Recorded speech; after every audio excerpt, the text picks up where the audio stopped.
Okay, special episode of the Evolving Man Show. We're not going to call it the podcast because this is going on YouTube.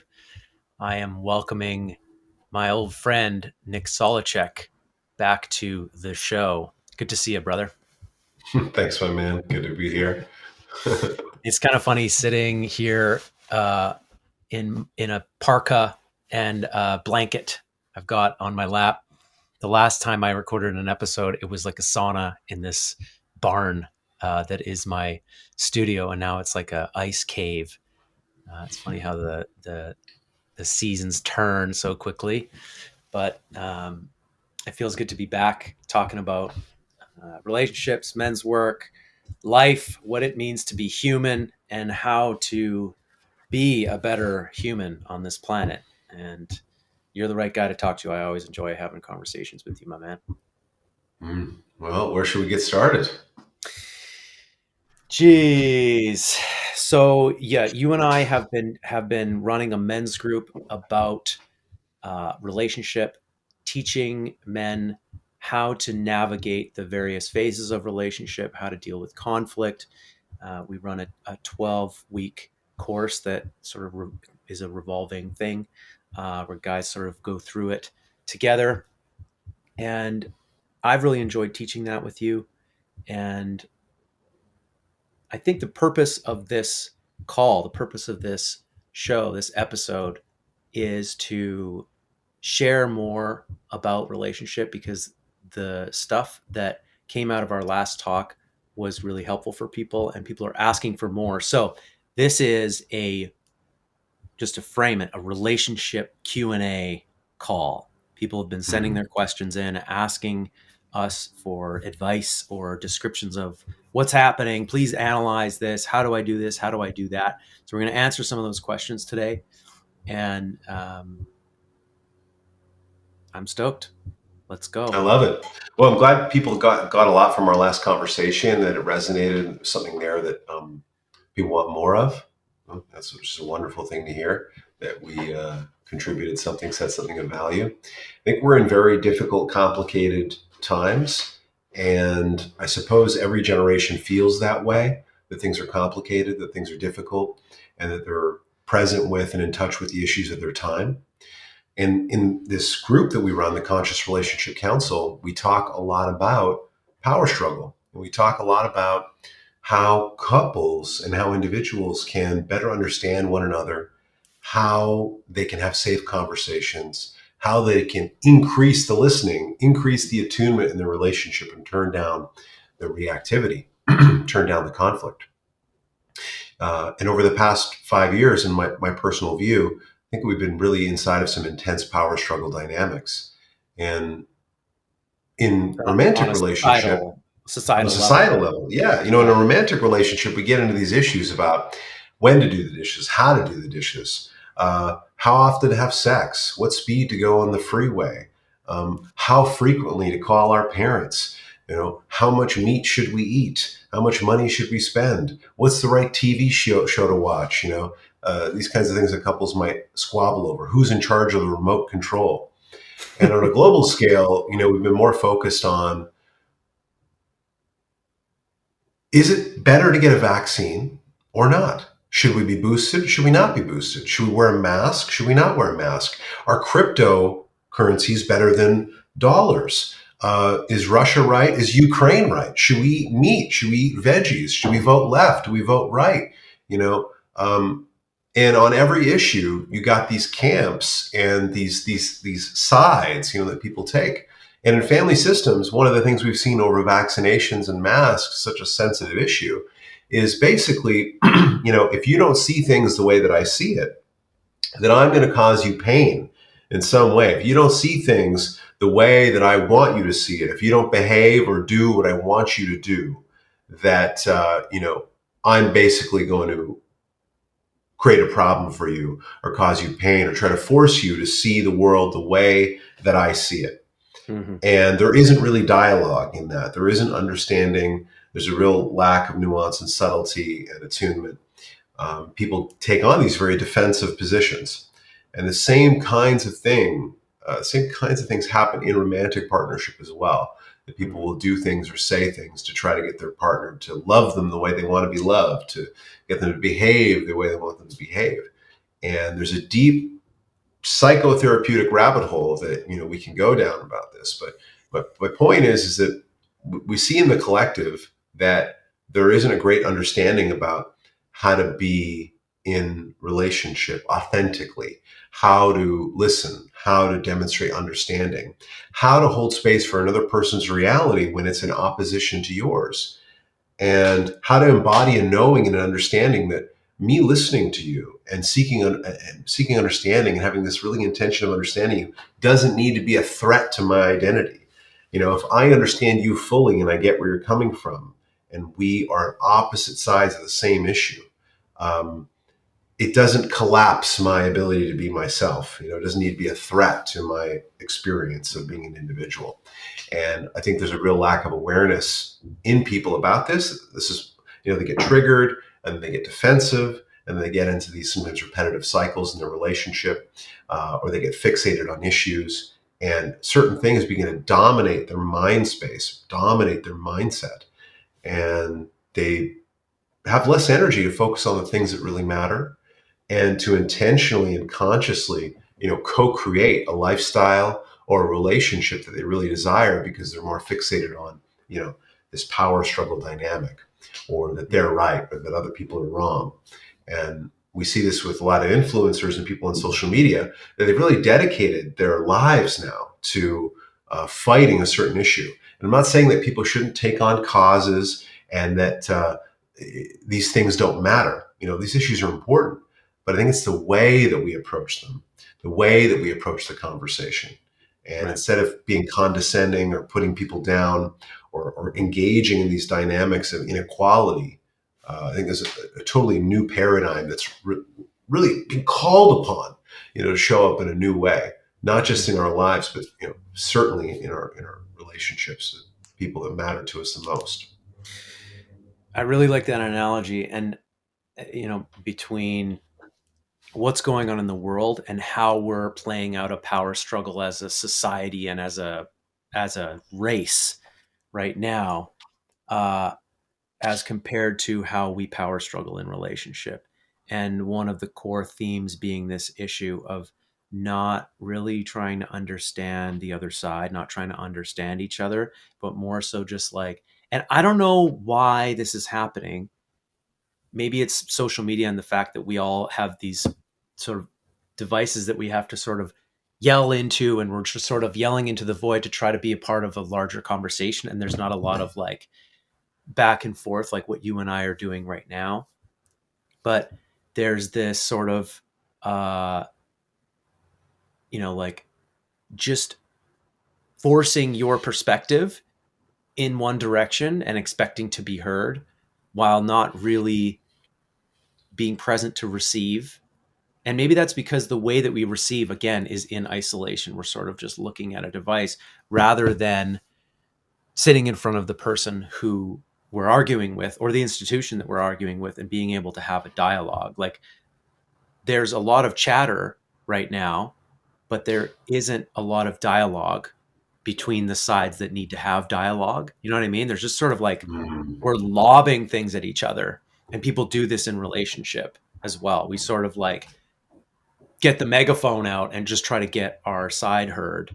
And we both have the megaphones on and we've got our earplugs on. So, um, yeah, I think that is a really good foundational understanding of like where we're at right now societally and what can happen in relationship that creates a sort of stalemate or a war zone instead of a comfortable place to live. And before we really get going, I just want to speak to your credentials and my credentials and what the hell are we doing here talking about this. You're not a doctor, I'm not a doctor, but you are a imago therapist. You've trained in the imago uh, way of dealing with relationships, treating relationship issues. You're a relationship coach. You meet with couples, and you've been doing this for a few years on the heels of about a decade of your own personal growth work. Um, I am a counselor, and I call myself a coach because I feel like uh, the way that I work with people is more coachy than counselly. I like to dig into the past, but I also like to really sort of focus on vision for the future and pumping people up to create the life that they want. And I've gone down similar rabbit holes as you in relationship work, particularly the conscious relationship space, where I teach with my wife and with you to the men in the CRC program. So at a base level, we are just two guys who geek out on relationship stuff, and um, that's why we're talking about this, because we're stoked to share this with as many people as possible. So I think a great place to start would be a quick overview of the phases of relationship, because for people to understand why you would even need to work on your relationship and what you need to work on, you kind of have to understand how a relationship works. Some people think that conflict in relationship is a bad thing. If you have any conflict in a relationship, it means the relationship is bad or that the person isn't a fit for you. Or if there's a power struggle going on, that's a fundamental problem, that there's a power struggle happening and that it's a no-go now, right? Um, and I think the first thing people need to understand is that there are phases to a relationship that you can expect. And in general, the way that we teach this is the first phase is the honeymoon phase. And that's when you're exploring each other on the surface, on a superficial level. You're exploring each other's bodies. You're seeing, like, oh, how do you live? Like, how do you talk? Like, who are your friends? Uh, what are the types of things that you like to do? And all of that is exciting. It's all, there's this sort of rose colored glasses thing going on in the honeymoon phase. We've all been through it and it feels great. It doesn't mean that everything's fake. It's just you're exploring this sort of first layer of a person, and some of the excitement and the neurochemicals that are flying in that particular time can overshadow perhaps things that might be more obvious to you later, when you get into some of the later phases with that person. And this phase often lasts a few months. And interestingly, if you watch this show, Love is Blind, which for me is really interesting because it's this sort of like social experiment and it's reality TV at the same time. What they do is they put like 15 couples, 15 singles, men on one side, women on the other side, and then they date through a wall where they can't see each other for 2 weeks. And their goal is to find someone that they fall in love with and then propose to them without ever having seen them. And then they do a reveal. And so they're trying to get people to propose to each other in the honeymoon phase, which I wouldn't recommend. The honeymoon phase is the dating phase. This is like, you kind of want the honeymoon phase to be over and get into the next ones, which I'll describe in a minute, before you propose to someone. That's this is just my opinion, but I think that's how it works best. And then what they do is they reveal what they look like to each other, and they get to touch each other and kiss and put a ring on it. And then they move them in together into an apartment, and they have to spend the next month together, meet the families, live together, do the dishes together, and then say yes or no at the altar. It's an interesting show because it reveals all kinds of relationship dynamics and assumptions that people have about what relationship is, and whether looks matter or not, whether sexual chemistry matters or not, or is it just based on values and principles? And what about where you live and how you live and your parents and your culture, etc. And so it's this amazing experiment. But going back to the phases of relationship, the next phase is the power struggle phase. This is where your egos kind of start to bash into each other. The rose colored glasses come off, and you start to see some of the more unsavory or difficult things in your partner. You don't like how they leave their stuff on the floor, how they load the dishwasher, or maybe some of their beliefs. Maybe they lean left politically, you lean right politically. That didn't matter to you in the honeymoon phase, and now it's starting to matter. Maybe their views on abortion are different than yours, and you start to sort of get into power struggles, battles. Maybe they talk, maybe they give compliments differently than you, or they don't give enough. Um, There's so many different ways that the power struggle occurs, and you might have one a day for a long time. This is a normal part of being in a relationship where everyone has an ego, and that comes out to play. And everyone has wounds, and your wounds are wrapped up in your ego. Your ego is sort of this protector for your wounds, and so those things start to come out, and the battle happens. What can happen after the power struggle phase is if people really sort of start to give up on the relationship and sink into a coping. We call that the dead zone or the coping phase, and that can be a phase where the energy sort of bleeds out of the relationship. Both people have retreated to their own sort of separate sort of corners. They might still be living together and being in a relationship, but there's this sort of resigned energy. Uh, Oftentimes, sexual polarity goes down in the dead zone. Like there, imagine this sort of like more dead space where, at least in the power struggle phase, there was lots of energy, and in the dead zone the energy starts to be bled out. But some people will live their whole lives in the dead zone after that. They might never get out of it. But relationships do either die in the power struggle phase because it gets too hard, or the dead zone because the energy is bled out of the relationship. You can get things like affairs happening, particularly in that phase.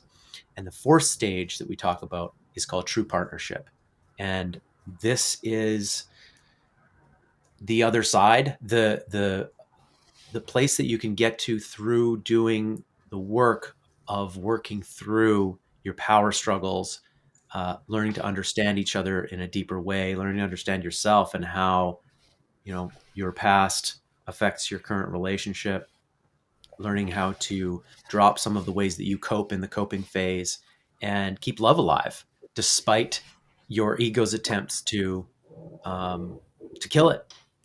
And there's not hard lines between these phases, but there's a general progression here.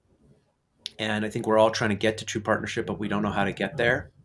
And true partnership is not the same as the honeymoon phase. I think a lot of people just want to get back to the honeymoon phase. And so they'll recycle partners because, like, the honeymoon phase is over and now I'm uncomfortable. So I need a new honeymoon phase with a new partner, or I'm going to try to get back to that with my current partner, which is never possible, by the way. There's actually somewhere new to get to in true partnership where you're really seeing each other for who you are, and you're continually discovering more about each other. It's different than that sort of rose colored glasses. You really have more clear glasses in that phase. And so the tools that you and I are teaching people and that you and I study and try to bring to people are for the power struggle phase and the dead zone phase. Like, how do you navigate that together? How do you get through that? So, long monologue on the phases of relationship, but I really wanted just to set that up as a basis of understanding that, this is where people go. This is the phase that people go through. Mm-hmm. I'm sure you have. I think Yeah. yeah, and there's so much we could talk about there, and I think that a really modern, relevant example of this is what you mentioned, Love is Blind. This very creative, interesting show they put together, and the premise in itself is interesting and dramatic because most of us cannot imagine getting married in such a short time frame without sitting with someone, knowing what they look like, and so, how could anyone propose? Yeah. What we kind of miss here is that there's actually distance between these two people. They're separated by a wall, and that distance is a great bridge for vulnerability. And we know these producers are smart, so they're pre-selecting certain candidates to set this whole thing up.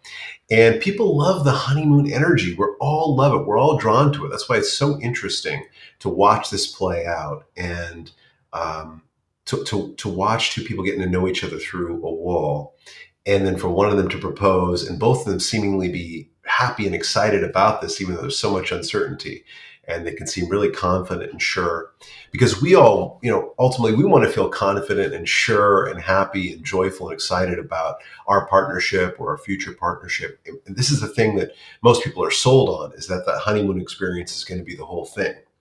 And so one example that we're really one example from Love is Blind that really drives us home is the relationship between Cole and Zenab. Mhm. And they get into a power struggle about a number of things. One of the things being the towels that he leaves on the floor of their apartment.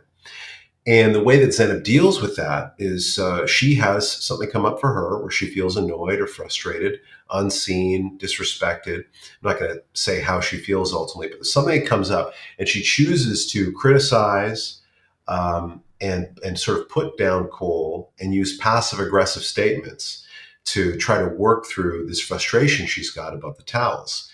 And ultimately, this is kind of a classic feminine complaint about the masculine's lack of awareness. So one of Yeah. the typical stereotypical examples might be the toilet seat being left up. In this case, it's the towels on the floor. And when Zenab uses criticism, passive aggressiveness, or attacks to try to get Cole to change, to try to get Cole to behave the way that she wants him to behave, to love her in the way that she wants to be loved, we see him often get defensive, might make a smart ass comment or something about the dynamic. And that's a really actually a great example of power struggle. One person believes they have the right idea about how to manage dirty towels. One person thinks they have the right idea about how to live together, how to manage the space, how to take care of things, how often to clean. And the other person has their own perspective. And isn't it interesting that these two people who met through a wall are drawn to someone who has this opposite perspective, an opposite take on the world? And often these reoccurring patterns and fights have direct links to childhood, which we learn a lot about in the Conscious Relationship Council and are getting these men in touch with their personal relationship stories and how some of their difficulties in life and in relationship have really been formulated and developed from early childhood through the hurts and wounds that were there and the ways that they adapted to that situation. It's like those childhood adaptations become people's adult problems. Hmm. So, I'm a big fan of Love is Blind. Me and my partner really enjoyed this latest season. And I like using examples like that because a lot of people see the show, millions of people are watching it. So using this example of Cole and Zenab to highlight like what a power struggle dynamic is like and how quickly that can come on when we Hmm. get close. That's what intimacy does. It's this trauma trigger. It's going to bring up our shit. We get close to another person and we're going to get in touch with those differences. And that's part of what that power struggle phase is about: is how do we deal with the differences? Yeah. Thank you for that. I love the show too. It's uh it's just so interesting to watch all of these things that play out even in my relationship, some of these things, right? The dynamics. And it's very relatable for everyone, I think. And that example of Zenab and Cole is, I think this is particularly great for men to understand that, um, in this case, she was bringing the criticism to him, and yeah, she's feeling something, something's going on for her. She brings him criticism. He doesn't fully accept it because it doesn't feel good the way that she's bringing it. It's just sort of like thrown at him, and passive aggressively, right? And so the passive aggressiveness becomes an issue for him rather than the actual thing being resolved. She never fully feels heard, and it just sort of gets stuffed. And so she sometimes complains, sometimes doesn't. And when she doesn't, she's stuffing these in a ammo bag. And then when they're standing on the altar, she just releases it on him and opens fire. And he's like blindsided, like, what the hell happened here? And I don't know, did you see the last episode where they did the wrap up? Mm-hmm. Yeah. Yeah. So in the last episode, there's this moment where she reveals, yeah, you did all this stuff to me and it wasn't shown on the show. You, you know, took me down, you took me down, and, you've been portrayed really great here. And, you were trying to control my food intake, etc. And she reveals this on television, and then they show the clip. They show one of the clips that she's talking about, and lo and behold, he was clearly coming from a very innocent place in this one interaction and was not trying to control her food. But you could see how her experience, based on her own stuff that was going on, affected how she was feeling in that moment. And it actually skewed what she was actually hearing him say. And so she has this whole different memory of what occurred, that he was trying to control her. And really he was just like checking up on her. And it comes out as criticism later and resentment later. So Can I jump in there? yeah, So this moment, because if people are really listening to this conversation and they've seen Love Is Blind, they've seen that final moment, I want to be careful to not let Cole off the hook because he was, very insensitive with Zenab on a number of issues. And he yeah, said things that even he admitted looking back, he was embarrassed and he wished he hadn't said. And yes, many of us watching the interaction said, ooh, whoa, whoa, hey, like, that's probably not the right way to approach it. yes, Probably, sometimes we just wish we could put the words back in our mouth. And this is yes, why Harville Hendrix says that talking is the most dangerous thing that couples do. And you get these misunderstandings and these misattunements, and things that we say hit a wounded part of our partner. We say it in the wrong way. We maybe say it with malicious intent. All kinds of stuff going on. So just again, yeah, in that moment, there's a real lack of awareness in Cole about how those comments might be received. And as you're saying, yeah, Zenab's got her projection about who he is and how he sees her, and that he's got this secret ulterior motive to change her or yeah, make her lose weight or whatever that was yeah. about.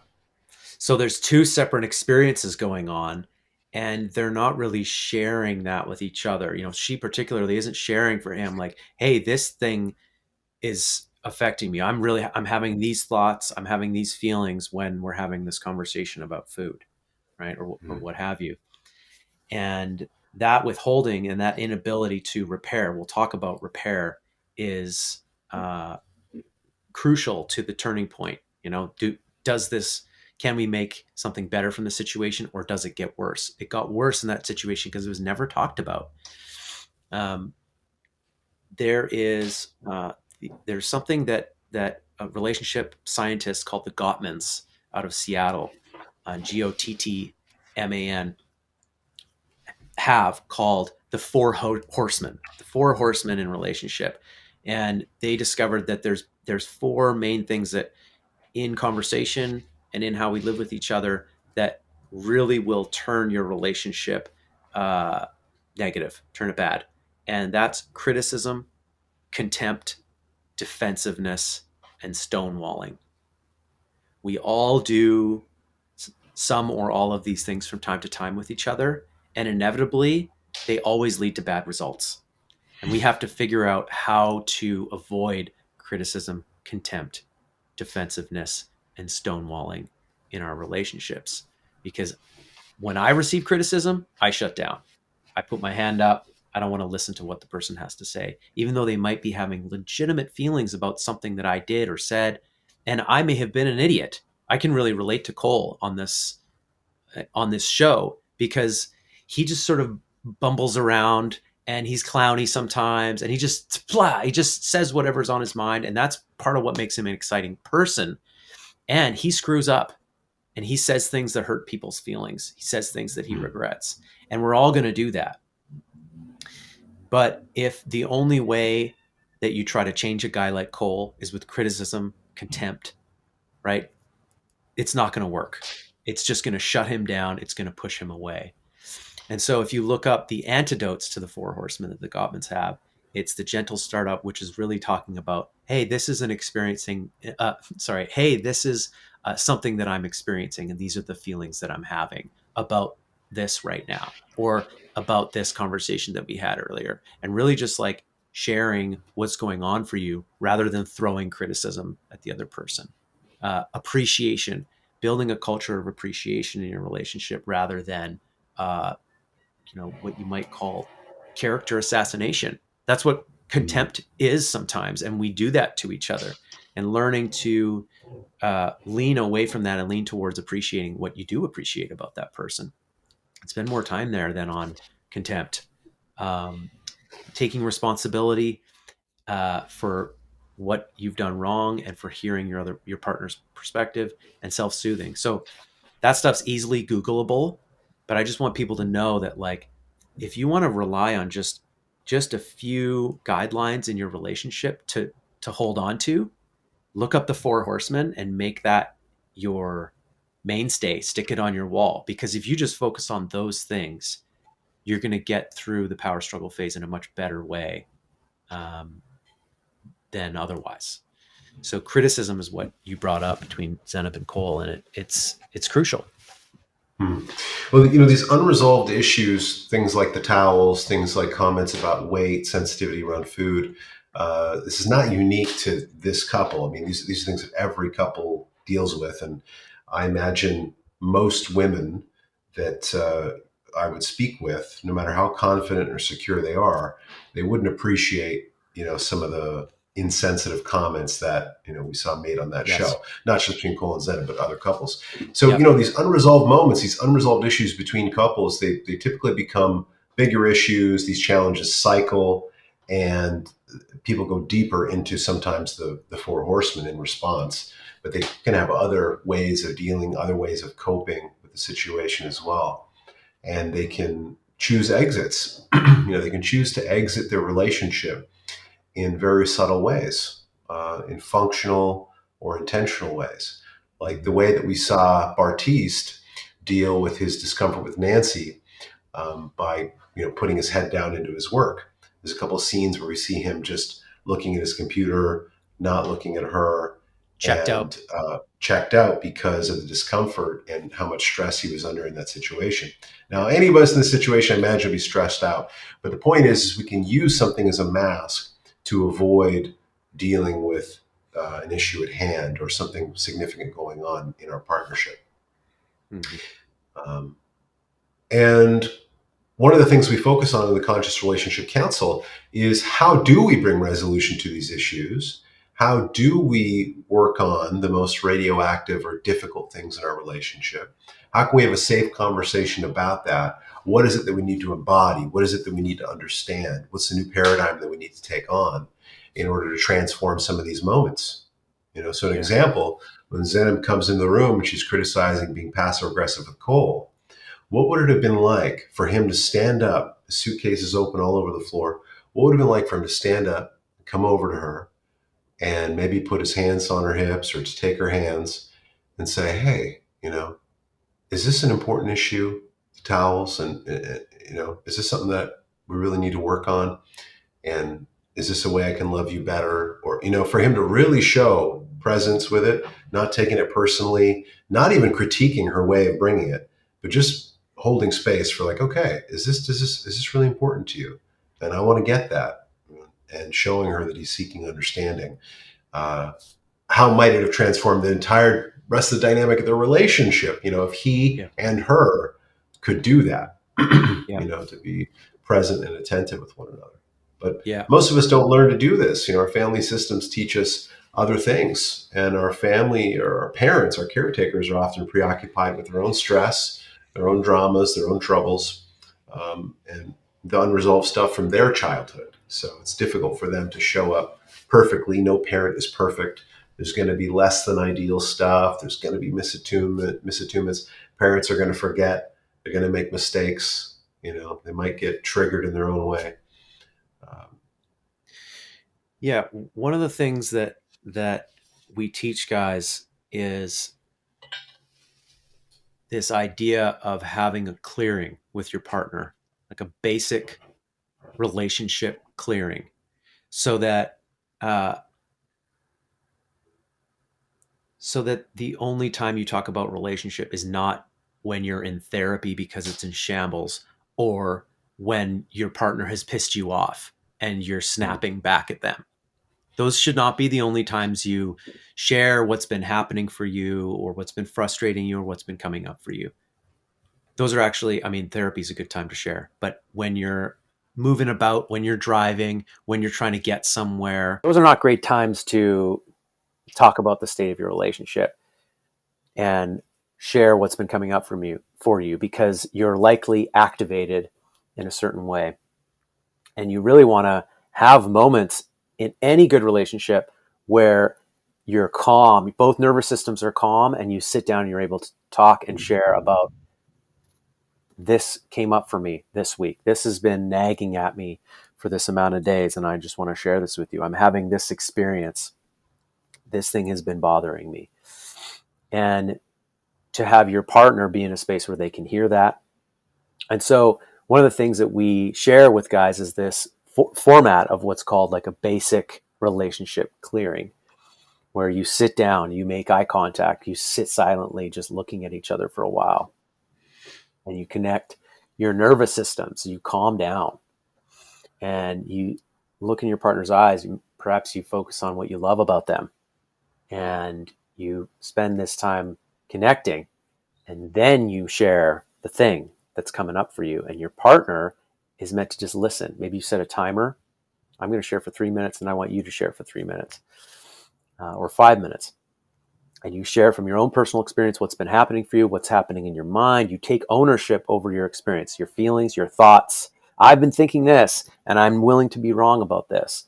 I'm having these thoughts about you. I'm feeling like I don't trust you, and maybe I don't trust myself. And I know that that's connected to this from my past, but I want you to know that that's coming up for me. And just revealing stuff that tends to go on in the background for most people all the time, and they don't really think to share it with each other, even though you're meant to be in a uber deep, intimate relationship. You share everything else together. Sometimes we're not in the habit of sharing our minds with each other, and our true desires and our hearts and our fears.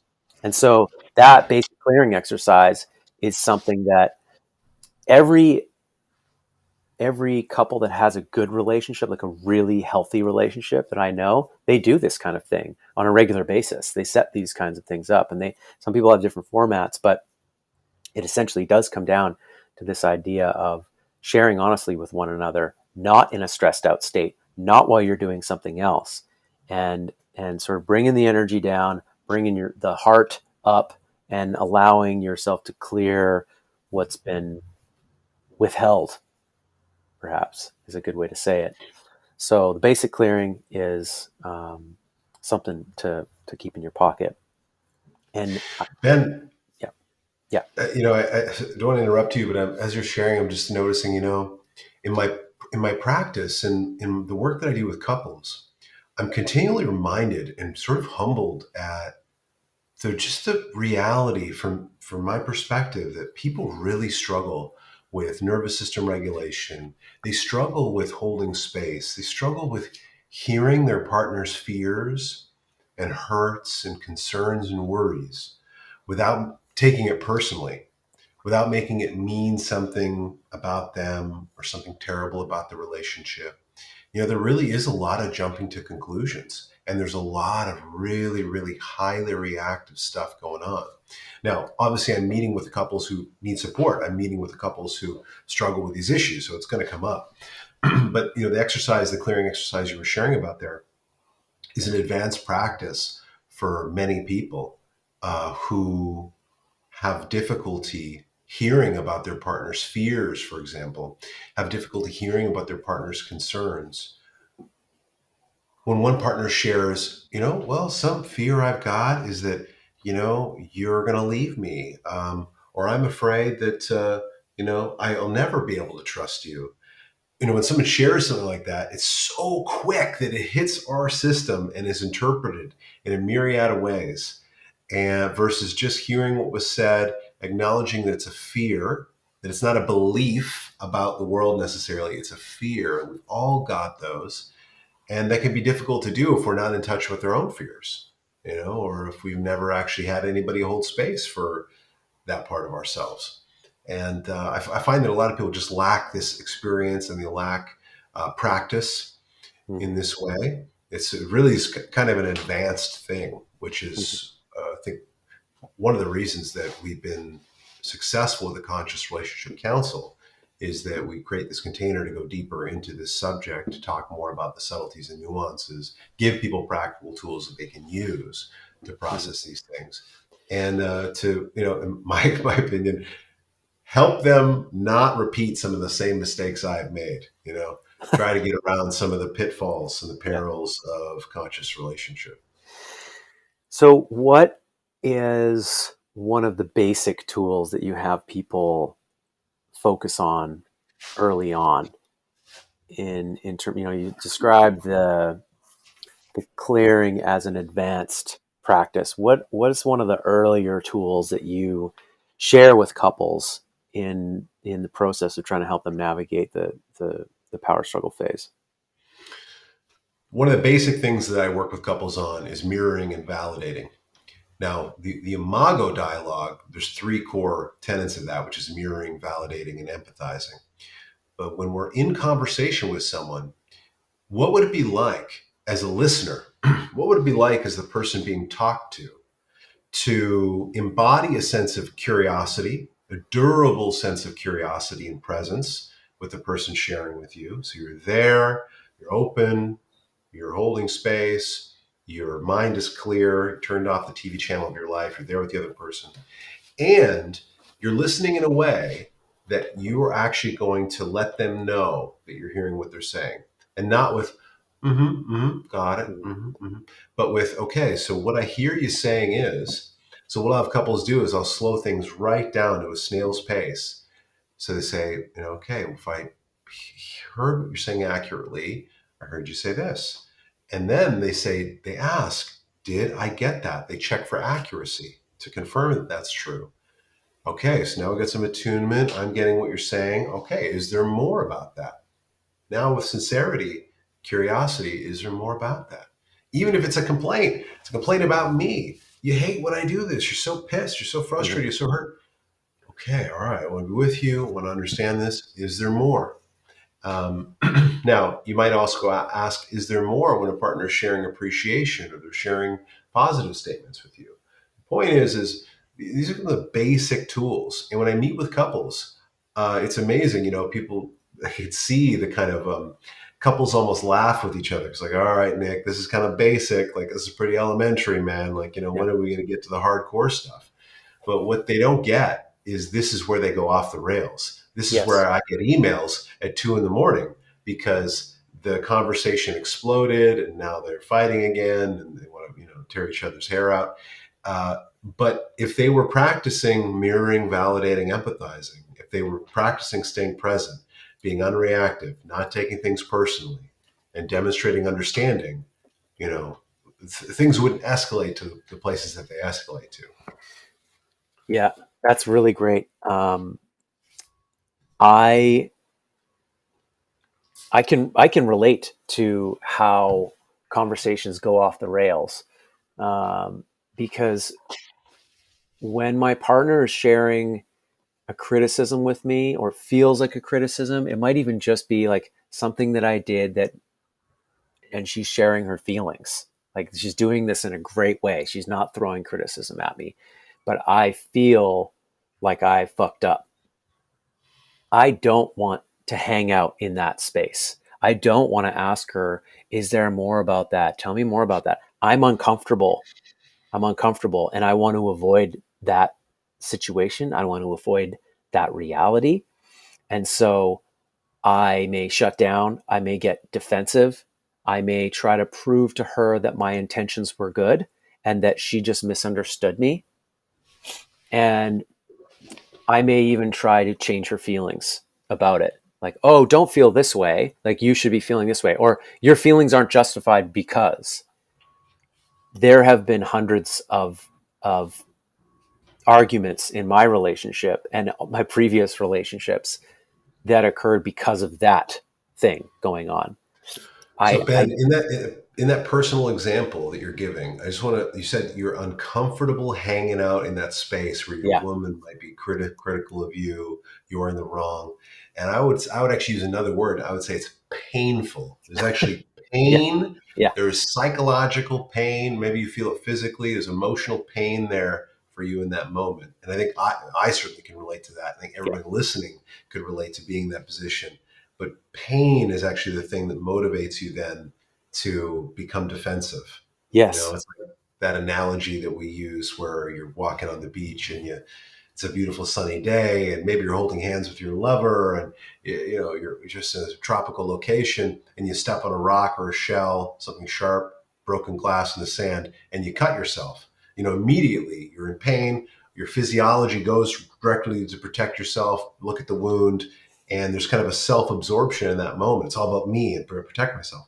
And we get that way in relationship, and then we can get defensive, use certain strategies to protect ourselves to avoid more pain. yep. We don't want that. Yeah, and so it's interesting that what you're teaching people is to slow down and practice being curious in those uncomfortable moments, like me slowing down and trying to be curious about my partner's experience that she's trying to share with me. This is like, that's like warrior work right there, because you're like in the fire, and the work is for you to actually stay in the fire and and be a little bit uncomfortable, and try to override your own desire to run, let's say, or avoid or change your partner's experience or their feelings, and to actually just understand them, and realize that you're actually not going to die, and that this isn't threatening to your identity, that there's these illusions that we're operating under, right?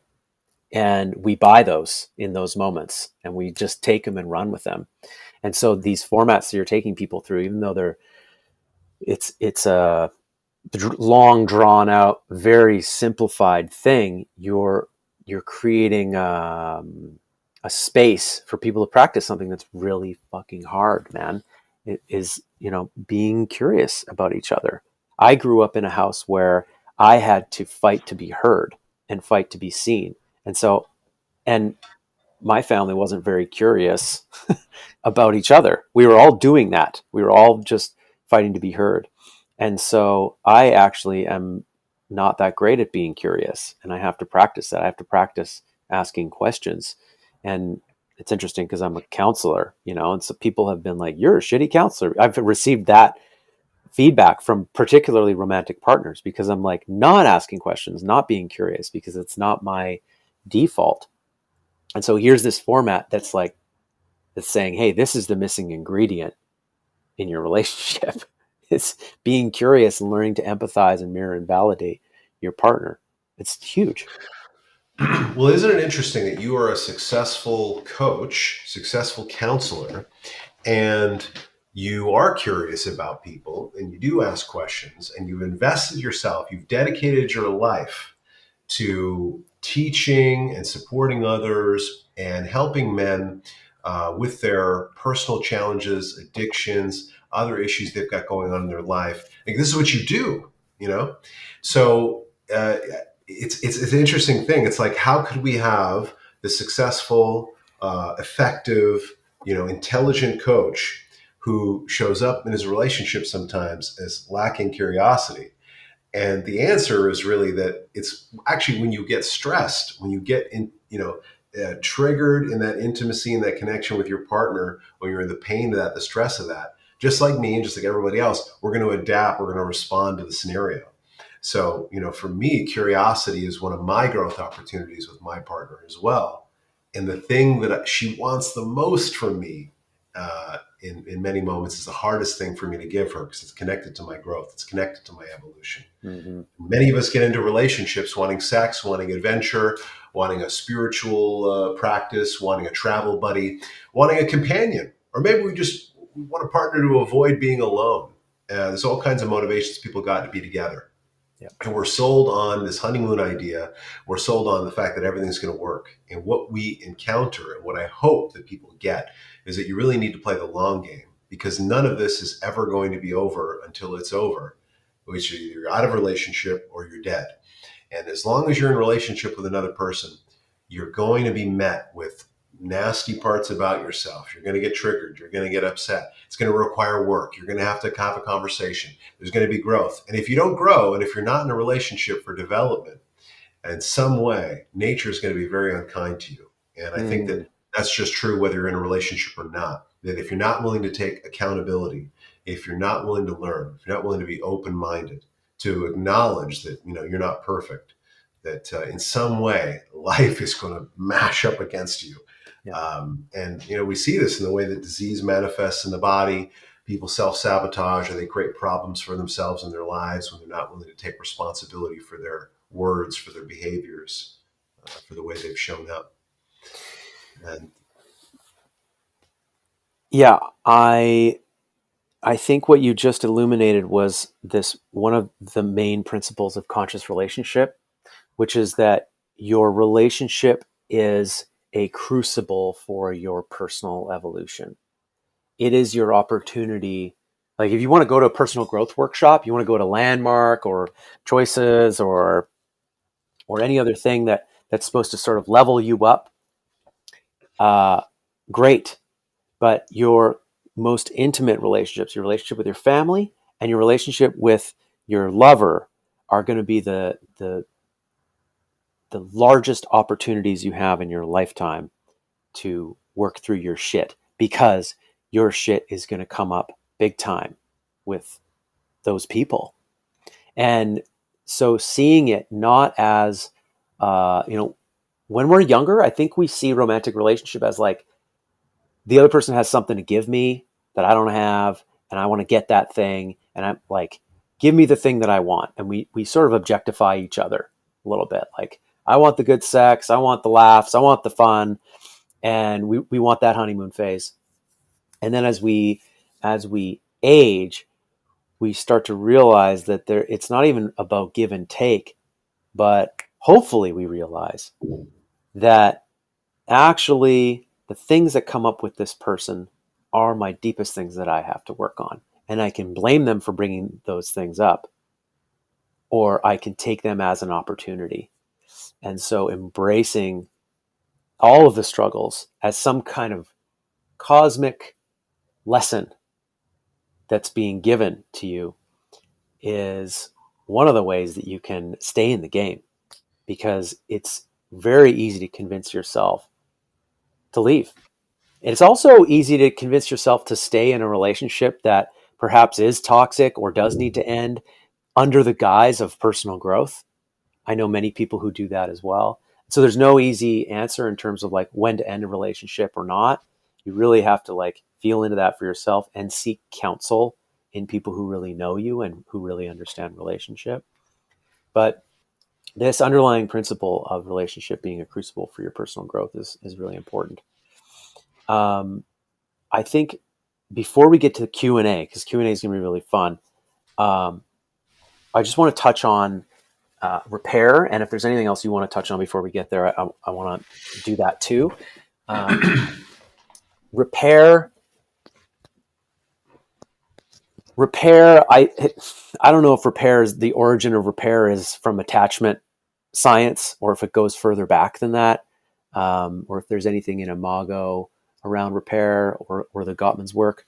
But it comes up a lot in my study of relationships, in that the ability to repair from a conflict or from a hurt feeling or from something that's gone wrong in relationship is crucial to uh, really paving that pathway to true partnership. You can't get to true partnership without being able to repair when things go wrong. Inevitably, in every relationship, you're going to hurt someone's feelings. You're going to get your feelings hurt. You're going to do things that violate the other person's principles, not knowing it. You may have a moment where you are off your rocker and you hurt the person intentionally because you're lashing out at them. We all have these unsavory sides to ourselves, and it's, shadow work as a side subject, very important to recognize that we all have that and acknowledge that you're not a pure soul in a way, and that like you have a dark side, we all have a dark side, and that comes out in relationship too. But having a process and an understanding and agreement in relationship that, hey, when things go awry, we have a duty to try to repair that with one another, to hear each other, to practice sharing what it is that didn't go well. And our goal is to repair and to reconnect when our feelings have been hurt or what have you. So I'm seeing that in my family relationships right now. There's stuff coming up in my family, like with my parents, that's like 10 years old. And I'm realizing that like there's stuff that my family is holding that I did in my 20s that was never brought to me and was never repaired. And so it's still a thing. Right. And so I'm seeing like, oh, this is the product of not having an agreement around repair. Mm. And you can hold a resentment for decades if you don't understand the importance of this principle. So I'm wondering if you teach this to your couples as well. Yeah, well, there's a few things I would say here, and this ability to repair that is so important and is even part of the 5 pillars of safety that I teach people. It's almost beyond ability. It's a responsibility. You have a responsibility to repair with your partner. You have a responsibility to repair misattunements and prioritize it over less important activities like the football game or getting your nails done. And that you really make an effort with your partner when there's these misunderstandings and misattunements to clear that up and take responsibility. Some people, I use this phrase, have a difficult time taking responsibility. We all know people have a difficult time taking responsibility for their mind, for their actions. And there's something in there about their ability to respond to situations, responsibility, the ability to respond, that I'm capable, that I have the skill set, that I have the understanding, I have the wisdom. And your relationship is really only as safe as your partner feels. So that's why this prioritizing repair is such a big deal. So if your partner is upset about something that you did or did not do, or vice versa, that you really got to prioritize clearing this up and finding completion and resolution. And maybe there's a commitment to new behavior. Maybe there's an exit that needs to be closed. There is some acknowledgement and ownership that needs to be taken. Like, one of the things that partners love to hear is, oh, you know that I didn't deserve this hurtful behavior. Mm-hmm. And there's actually a way, looking back on it now in hindsight, that you would have done this differently. And there was something about the behavior or the statement that you made that was also connected to some trigger and some upset or some fear that you've got. Like, it starts to round out a bit of the picture about what happened, what went on, and maybe there's, again, commitment to something new.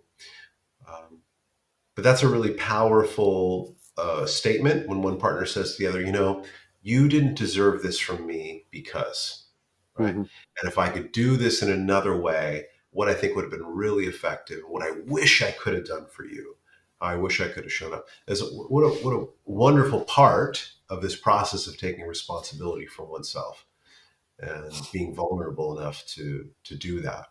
So there's an actual dialogue they take couples through called the amends dialogue, and that's several steps, but it's essentially this process of repairing things like affairs, cheating, deceit, other forms of betrayal, upsets, hurts, misattunements, things that go on, and giving partners an opportunity to really learn what it's like to deeply repair with one another. And it's a beautiful process. It's beautiful to watch, but it's not comfortable to be in. It is not easy to say the things that you're sharing here, Nick. And I think for people listening or watching, imagining yourself doing this might seem like an impossibility, like you just can't do it. It's too uncomfortable. And I just want to acknowledge that it's not easy to have this type of a conversation. It's not easy to repair like this, but it is possible. You can do it. And the first time you do it, it may be agonizing. And then, and that might create a belief that it's wrong. Like, this hurts so bad, it must be wrong. I can't do it. Every new thing, every new pattern that you create in your life is going to require some kind of a sort of super effort to get it going. And if you practice, trust me, if you practice this 100 times, you will get better at it and it won't feel so awful. Right. So, Yeah. yeah, I'm trying to say, like, get your butt in the game and prioritize repair, try it, stumble your way through it, and you'll get better at it over time, because it Well, is Ben, so that's a important. really intelligent thing that you're saying, that even if someone is stumbling through their effort to repair, that's actually within there is a really beautiful desire and intention. And maybe they don't know how they're struggling with, but they're trying, because so many people don't, and so many people say, "Yeah, this is all your stuff. Has nothing to do with me," and take it or leave it, or whatever the phrase might be. We Yeah. can't really talk about personal development. We can't talk about growth and transformation without talking about resistance, because so many of the issues that couples have in their relationships are about resistance to growth, and that's not one thing. Resistance is sort of as an umbrella which contains a number of things. One of which is just a loss of empathy. That it's very difficult for one partner and both partners to really understand and really get each other's feelings about a situation, because over time, when there's pain and stress, people go into their self-defensive, self-preserving, self-absorbed kind of states about me, and you did this to me, and you're out to get me, or whatever the experience Yep. might be. Yep. There's a loss of empathy. Yes. And a part of this is also that we have under nurtured, underdeveloped parts of ourselves, missing parts of ourselves that were compromised along the way, that were maybe not welcomed in the family home. And this starts to become also part of our character, becomes part of just like who we think we are. And we're creatures of comfort. We don't really want to change. We don't want to make an effort. We don't want to have to try too hard. We just kind of want to get along and maybe have peace Hmm. and have enough resources that we feel that we need to have a satisfying life. And when we get into a relationship, we're confronted by the fact that, oof, like I need to grow in certain ways because I didn't know this Yep. about myself. I didn't know that I was this way, or I lacked this Yep. ability. Yeah. And when our partner brings something to us, one of the ways that we shut down is we almost get upset at them for bringing it to us in the first place. Right. I'm particularly thinking about this situation in the Love Is Blind show between I think it's Colleen and Matt is the guy that she married. Mhm. And at one point he brought this thing to her while they were like out at the bar uh, about this conversation that she had had in the pool party with Cole. And he was like, "Hey, this thing's still really bothering me. I just want you to know that's like, it's coming up for me right now because I'm seeing Cole and I'm seeing Zenab and I just kind of need you to reassure me that this is for real and that you're not screwing me around." And I was sitting there waiting for her to say like, "Hey, honey, I understand this is like really hard for you. That was brutal. It was a bad conversation. We shouldn't have done it that way. And I'm all in on you, baby. I just want you to, like whatever it is." And her response was, "Are you kidding me? Like, are you really doing this to me right now?" That was all she could say. And I know she wanted to say something different, and I'm sure she wanted to say what I just said in some ways, but she couldn't because she was sort of in a stress response, and the deflection, the defensiveness comes up, and he doesn't get hurt at all. He just gets sort of pushed back on. And this is what we do to each other when stuff's coming up. And so learning to slow it down and really sort of listen to the other person, trying to get them and keep our head cool is really a skill that needs to be practiced. And sometimes that means saying like, "Okay, like I hear you saying what you're saying right now, and I don't have an ability to respond at the moment because I actually need to sort this out. I need to go have a shower or go have a workout, and like let's talk about this. We'll have a clearing in an hour or tomorrow. I need to sort this out and sort out what I want to say to you, um, so that I don't get defensive or so that I don't say something that I don't mean." Yeah. Well, in that moment with Matt and Colleen, it's interesting because what trauma does, and Matt's trauma is that his partner cheated on him, got pregnant with another man, and she called him one day and they haven't seen each other since. There's this Disappeared. huge rupture, this huge trauma in his life. That retunes a person's system to be defensive. So when he brings that conversation up with Colleen about Cole at the bar, not only is it fueled with alcohol, he came to her with a sense of hostility and activation and Yep. fear, Yep. and brought it up at a time and place that wasn't really appropriate. Best place to do that would be sober, at home, in a private space, and to bring it in a different way. So it's no wonder that Colleen got defensive and had her reaction. Alcohol in the system, it really amplifies the dysregulation that's already there. And that's part of why it's part of celebrations and letting loose is, sort of can amp the energy up a little bit.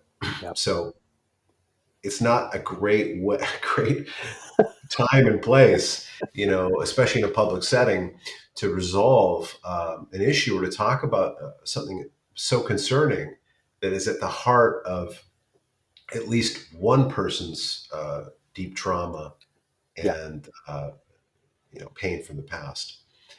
So I think in that situation, they both made some mistakes for sure and could have handled it differently. But that's also the reason that these shows are so compelling and entertaining. Is the producers are recording everything and encouraging, I sense, in some moments for these couples to have conversations and plying them with alcohol and so that Yeah. we can get at home and say, "Hey, I would never do that, man. I'm so much better." Or Yeah, I really noticed there's like a heavy use of alcohol to sort of lubricate people and get some stuff out of them. No doubt those drinks were all free and people were yeah. encouraged to really go for it. And the drama ensued. So I think that's a really good entrance point. This discussion around Matt and Colleen on Love Is Blind.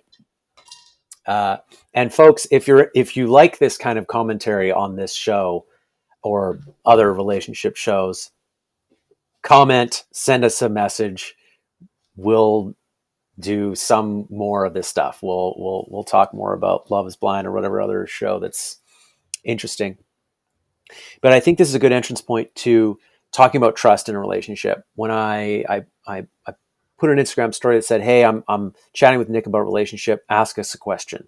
And so we have some questions. We're going to do Q&A.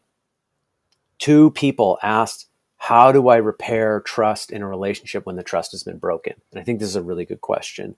I don't have a dialed system that like explains easily for people uh, when to trust, when not to trust, and exactly how to rebuild trust because it's very complex.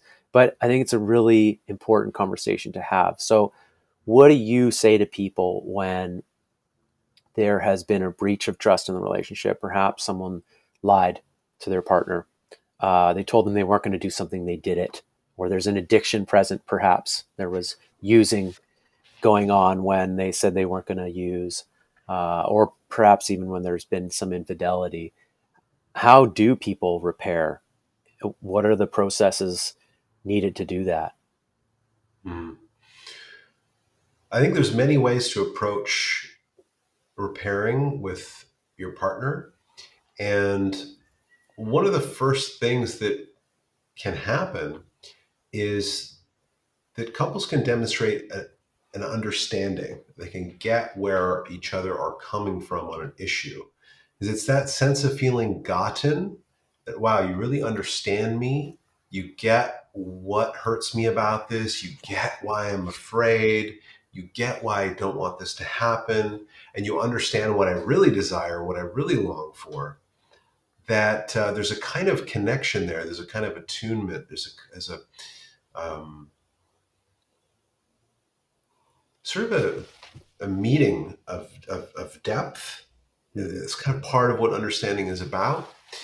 And in order to repair misattunements and hurts and things that go on or that don't, because sometimes the things that don't happen are the most painful. Like you never tell me that you love me, you never kiss me goodnight, you never initiate sex with me, you don't introduce me to your friends. These are some classic kinds of complaints that people can have about their partner. There needs to be a ownership, even if it's from a place of lack of awareness. There needs to be an ownership from the person who has caused the hurt to say, wow, I had no idea that that was going on, or, I did make this choice. Just to own that it happened and to stretch, to put down their armor, their sword and shield, to stretch to say, okay, you know what? I'm sorry that I hurt your feelings. I did not mean to do that, and I really wish that I hadn't. And I want you to know this about me. This is how I really feel. Again, going back to that, you don't deserve that from me, and I can imagine that would have made you feel a certain way. And I want you to know that this is what's going on for me, and this is why I made the choice. And you know what? It might not justify my behavior, and it might not eliminate your pain or erase the hurt, but here's some extra context. How I wish I could have done it differently is what you really deserve from me was. And oftentimes there's a childhood memory that something is triggered or that's brought up. But the sentiment here is I'm sorry that I did that and caused you pain. Mhm. So it's like I'm apologetic and I'm sorry that this happened this way, with malicious intent or not. I'm sorry that this happened. I'm sorry that I did that or I did this. I contributed in some way. I'm going to take ownership for that. I'm going to acknowledge that and that it hurt you. And okay, um, and then maybe there's a safety plan. Maybe there's a gift exchange, emotional gifts. Okay, I really want to extend this to you. I want to repair this. I want to prioritize you. I want you to know that I love you. Or we're going to make an agreement that this type of thing needs to stop happening. We're going to do it this way. So many different situations, and I'm just speaking generically about this. That's kind of initially what comes to mind in terms of a framework and a feel and a tone to that kind of conversation. Right. Ownership Trust, and yeah. I just ownership want and like a depth to ownership. There's like layers to it. yes, yeah, yeah. Really like being able to take ownership for what did or did not happen. Mhm. Trust is not something that we build in a moment. Trust is something we build in moments over time. And in the survey data, the thing that women want the most from their man is trustworthiness. It's not a six pack. It's not dick size. It's not bank account. It's not a fast car. It's trust. Can I trust this guy? Can I rely on him? Can I count on him to a high degree? Can I believe what he's saying? And men often struggle to build trust with their woman. And Gottman's perspective on that is that trust is built through emotional attunement. So if we're Yeah. attuned to our partner over time, we listen to them, we're open with them, we listen non-defensively, we show curiosity, we look at them in the eye when we're talking, not in a weird, rigid way, but just in an open, gentle, vulnerable, present way. Over time, we show up this way. You build trust. You learn to trust somebody. So, a partner can show up in a trustworthy way, focusing on emotional attunement, wanting to be there with their partner, and hasn't done anything wrong. And the other partner can still have a difficult time trusting. They can Yeah. still be anxiously attached. And it's just difficult for them to relax into a relationship. It's difficult for them to trust that what their partner is saying is true, even if it is true, and even if their partner hasn't done anything disingenuous or out of integrity.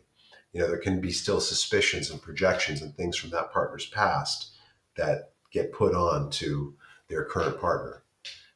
So it's complicated. It's not. It's, Mhm. it's not easy. I think guys really need to get that through their heads, that because we think that what we need to do is provide, do, put in work, make money, right? Get stuff done, and that's what our partner wants the most. They want us to do all this stuff and get all this stuff done and make all this money, provide, right? And perhaps your image is even wrapped up in that. Make sure you have a nice house, a nice car, a nice whatever, right? But really, that's men thinking like men and trying to get the things that they want. And what you're saying is the Gottmans did research, and what women actually want in relationship is trustworthiness, and then that is built via how men are, how they show up in relationship, how they are with their partner. I'm sure externally there is a degree of reliability in terms of like, is he here when he says he's going to be here? Does he keep his word? This type of thing. Like, where are the inconsistencies in who he is? Women look for that too. But it's not about a productivity and getting stuff done and providing money and stuff. It's about this sort of more emotional trustworthiness. And I think a lot of guys miss that, right? And Yeah, there is this piece around your words matching your actions. And I think this is great that you brought this up because, um, yes, we need to own what happened. When we're looking to repair trust, we need to really own what happened, acknowledge it, understand how it felt to be the other person. And I think we need to change our behavior as well, right? Like, um, if your drinking alcohol is a problem for your partner and you tell them that you're not going to drink anymore and then you drink again, you're violating their trust. You're breaking the trust between you. And you can own that. You can own that you're dealing with an addiction and that it's hard for you, and you can really empathize and feel what it's like to be them. But if you go and you drink again, you are breaking that trust again. And for your partner, they're going to have a limit somewhere in there where your your ownership isn't going to matter because your words don't match your actions. So I learned this too when I went through the 12 steps in AA. In step 8 and 9, you make a list of people you want to make amends to, and then in step 9, you go out and you make those amends. And one of the things they say while you're learning about this whole process is, A, you got to forgive yourself, but B, you cannot expect the other person to forgive you because you may have damaged that relationship beyond repair. And that is something you just have to live with. You don't go out expecting everyone to forgive you when you say, I'm sorry. And even if you've changed, but that is what you need to focus on, is changing your behavior, change how you show up. You need to change the thing that broke the trust. That's the most important thing. You need to own it as well. But those two things, if they don't happen at the same time, trust may never be rebuilt in your relationship. It really depends on the person is whose trust is broken, who you've broken your trust with, where their line is, And so what I say to couples is like, if one person wants to rebuild trust and the other one doesn't, you guys can't rebuild trust. It's not going to happen. You actually both need a willingness to do that. And let's say um, a man has flown off the handle and gone into a blind rage one too many times for his partner, who's very triggered by that behavior.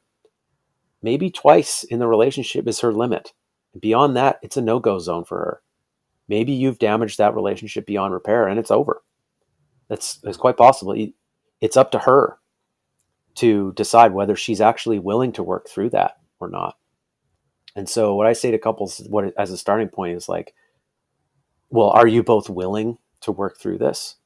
If you could get to the other side of it, would you do that together? Or do you really not want to do this? Because you won't get anywhere if you don't want to do it. You need the willingness, right? And if I told you there was another side to this, would you want to go there with the other person? And from there needs to be, sometimes if it's a large violation, there needs to be processing, perhaps for weeks or months, with the assistance of professionals. There needs to be a willingness to share your feelings and process and grief, and for the person who broke the trust to sit and own that and empathize and go through those processes while also changing your behavior. And perhaps there's a chance. And so for guys who are like on the brink of divorce, sometimes I deal with these guys all the time. I say to them, you may not, your relationship may not survive this. It may not. But Hmm. if you're going to still be alive, the main thing that you need to focus on is changing, because hopefully you will find another relationship. You will find love again someday. You will open your heart to love again, even though this hurts so bad right now. And man, would that be awful if you destroyed that relationship via the same means that you're destroying this one. Like, Yeah. your only option is to change. And then if your partner says, okay, I'm willing to try to trust you again, then bonus, right? But you gotta do it for you in a way. Hmm. Yeah. My experience in life has been that the lessons will repeat themselves, until we get them. It's like the experience, we'll keep having the same experiences over and over again to some degree until we really integrate the teaching, until we really get it. And we can sometimes be on that cycle, on that wheel. inside of our relationships, inside of our careers, or whatever other things might be happening in our life, and just not be getting it. The universe can be hitting us on the head with a 2x4 saying, wake up, it's time to grow, it's time to change, it's time to do something different. But we can be inside of our resistance, we can be inside of our lack of willingness and denial, all the things that keep us stuck. Yeah. So, I personally am continually trying to come back to this sentiment that my partner is my spiritual teacher. And what would it be like for me inside of our conflicts and disagreements to ask myself, well, what can I learn from this? And what is it that I need to get? What is it that I need to understand? What's the wisdom here in the situation? Does my partner know something and get something that I don't? Is there some perspective, some characteristic or quality, some wonderful gift that they've got that maybe I could learn from? Maybe I could, integrate instead of being, rigid and hard and just like stuck in myself and, closed energetically. Yeah, you're speaking to this thing that I have noticed in my relationships. I've seen in other people, where in the honeymoon phase, you're really excited about exploring the other person, and there's so much to get to know, and it's all really exciting, right? And what can start to happen in the power struggle phase, and definitely once you're in the dead zone, is you have this idea that, like, the other person, you make all kinds of assumptions about how they operate, judgments about how they are, and how it's not the right way and not good enough, what have you. And there's this sense of like, oh, I know you, I get you, like I could predict your behaviors, and I already know everything. And it's not always, it's almost never spoken that way, but it's this thought pattern, this belief pattern. And I don't know if that comes from the human mind's tendency to just look for patterns and try to like feel like we know the world. But that loss of curiosity and that making assumptions about your partner is toxic in relationship. Uh, One of our mutual teachers, PT Misselberger, um, shares this simple teaching around trying to stay in the beginning in your relationship. Stay in the beginning. And it's not about chasing the honeymoon phase, but it's about that childlike curiosity and that humility where you're like, I don't really fully know this person and I want to get to know them. You can choose that in a way. You can choose that as a mindset in a given moment, and take that seat in your relationship, and it's very beneficial. It's the antidote to this assuming, projecting, judging, and that we tend to do with each other. Stay in the beginning. Stay in the beginning. Very useful. Yeah, I love that. So, I think in the interest of time, what I would love to do is you pick a question and we'll answer it, and then I'll pick a question and we'll answer it, and then we'll call it done. We'll call it a wrap. You got time for Mhm. that? Yeah, yeah, absolutely. You go first. Okay. How do I trust a man when I feel like he has turned his back on me when I became vulnerable? How do I love again? That's the one I would have chosen. Okay, well, maybe we can both speak to it. We've got a number of questions, and I think that this depends on whether you're still with this person or not. And when you say, "How do I love again?" I'm assuming that this relationship has ended, and you're wondering, how can you love again? How can you learn to trust another man again? And there's a lot of things in life that happen to us where we essentially we take on a position, and sometimes we take on the victim position, and we say that this happened to me and this person did that to me, and I can never do it again. And I love an example that Wayne Dyer would give in some of his public lectures when he was teaching, which was, if we got out of bed in the middle of the night and we stubbed our toe on the corner of the bed frame, You know, in that moment, we could take on an immature perspective, a limited perspective, and say, "Oh boy, I'm never getting up again in the middle of the night." And you know what? Better not even get out of bed because it's just dangerous. You can hurt yourself in the world. You stub your toe. It's not safe to get around. Uh, and we do the same thing in relationship. We have an experience that's hurtful and painful, and we make significant meaning about that. And often we make meaning about ourselves. We take it personally, make up a story that we're not this, we're not that, we're not enough in some way. We make up a story about all men, about who they are and what they want. And, maybe they're all out to get us. So they're all selfish bastards and they don't want the same kind of love you want.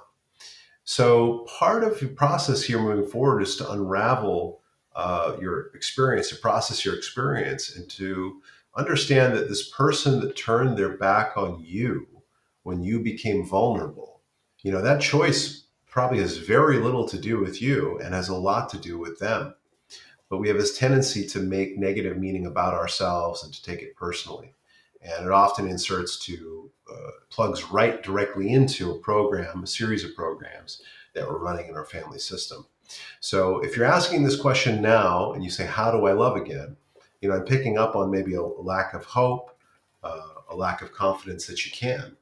And in my experience, it takes time to disconnect, to move away from, to grow from relationships that end, to process those events in a way that makes sense for us in a healthy way, hopefully with some professional support if it's needed, to really integrate that experience and have someone check our reality, check our attitudes and beliefs, and get some support to make sure we're handling things in an empowered way, to support our growth and development versus taking on meaning, taking on certain burdens that we put on ourselves that might not be ours to carry.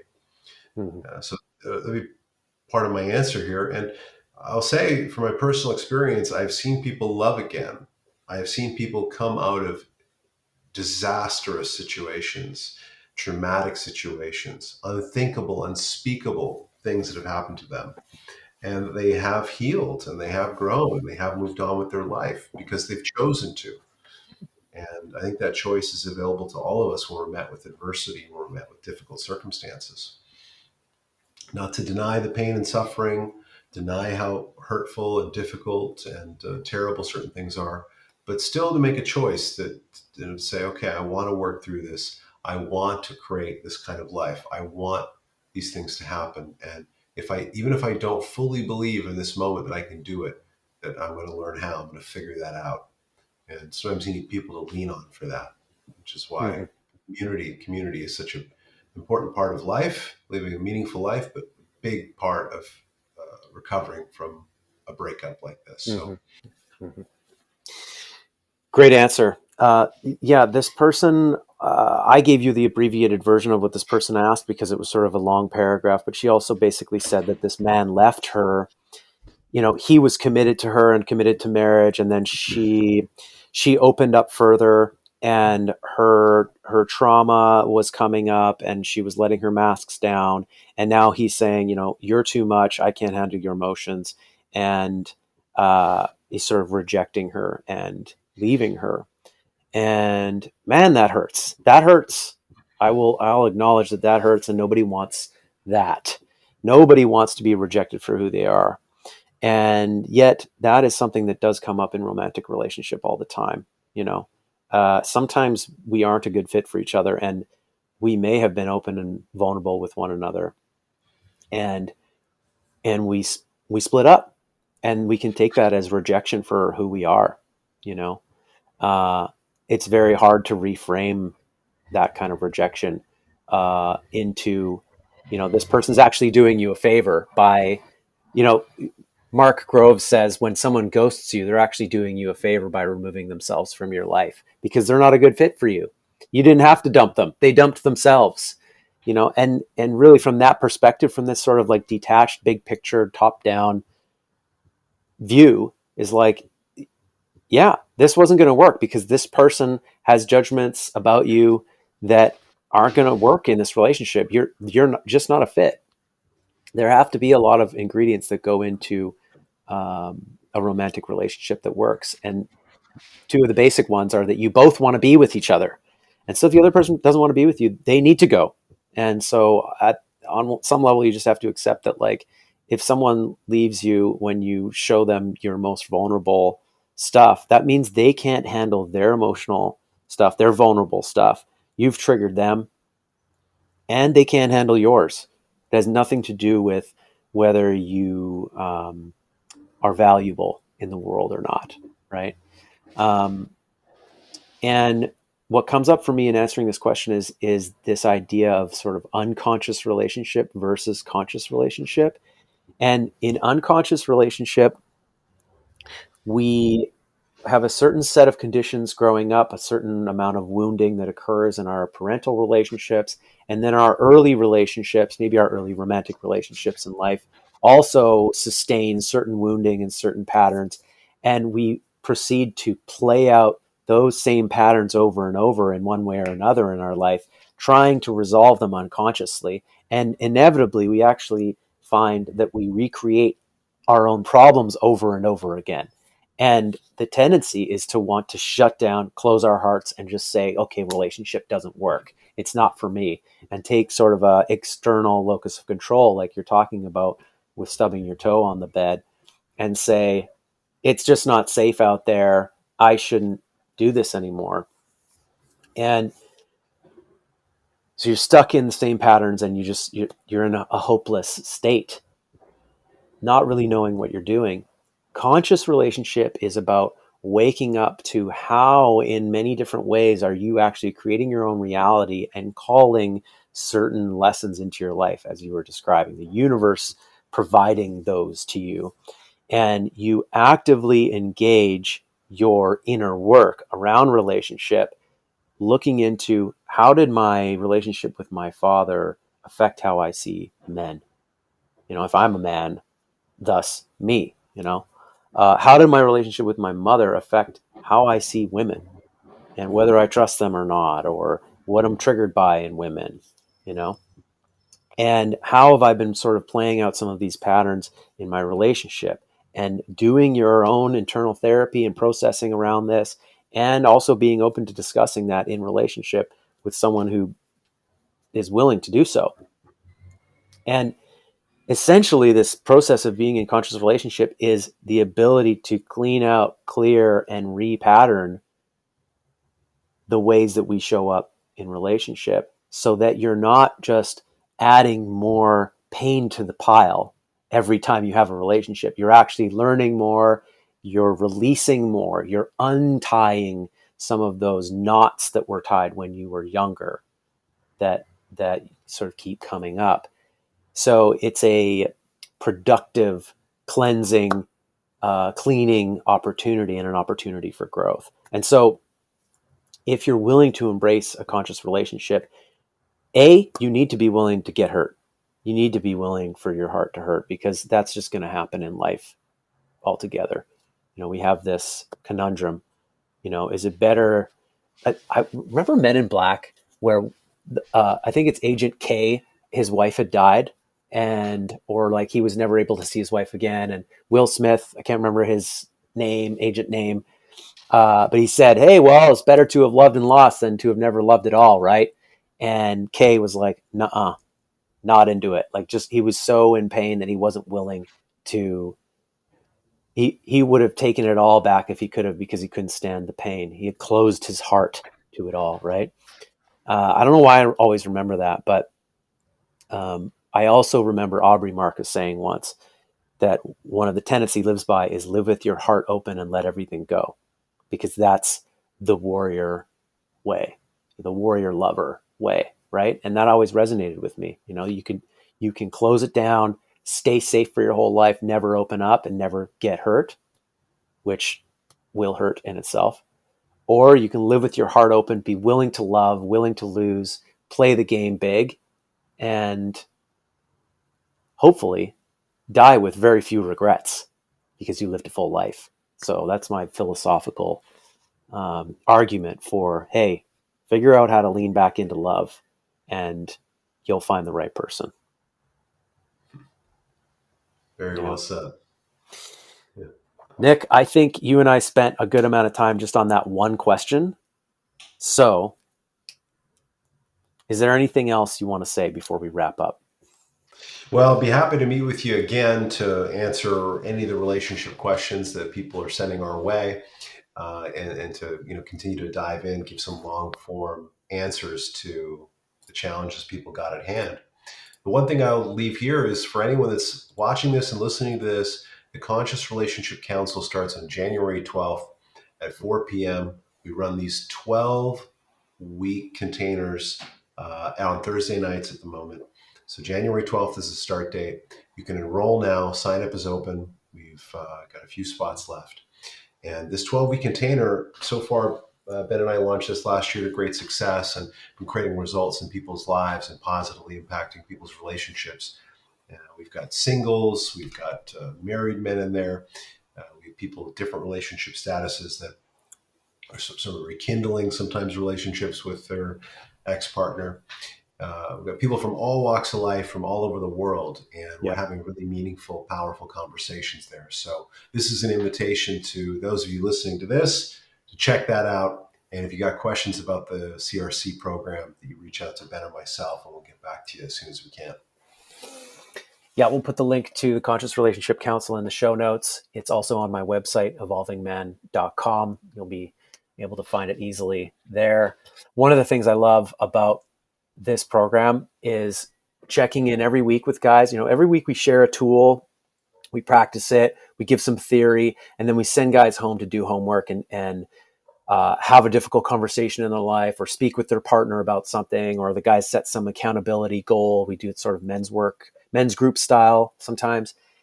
But one of the things that I love the most about some of our calls is when we start the call, we sort of maybe open it up and allow guys to share a question or a struggle that they're having, or share a win. And guys, once we're a few weeks in, every week there's wins coming. Guys are like, hey, I just want you guys to know something came up with my partner, or something came up with my best friend this week. That, like you said, they're singles in the course. And the guys who are single learn just as much as the guys who are in relationships.